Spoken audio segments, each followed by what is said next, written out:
Dua ta nis këtë fjalim me një histori personale. Si çdo fëmijë, edhe unë kam pasur një hero. Një njeri që më ka frymëzuar, që më ka mësuar të mos dorëzohem kurrë.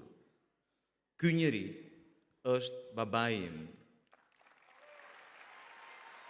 Më kujtohet qartë mbretësia e mendimit të tij, intuita dhe aftësia për të parë përtej asaj që dukej në sipërfaqe.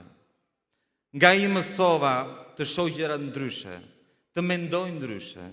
Mësova një të vërtet madhe, që me punë dhe këmbgulje asgjë nuk është e pamundur. Kjo bindje më ka bërë që t'jem sot këtu.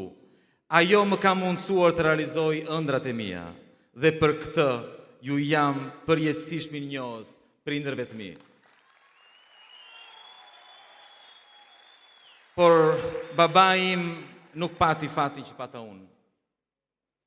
Ai nuk e njohu kurrë babain e tij, sepse gjyshi im ndëroi jetë në burgun famkeq të Burrelit, si i dënuar politik kur babai im ishte vetëm fëmijë.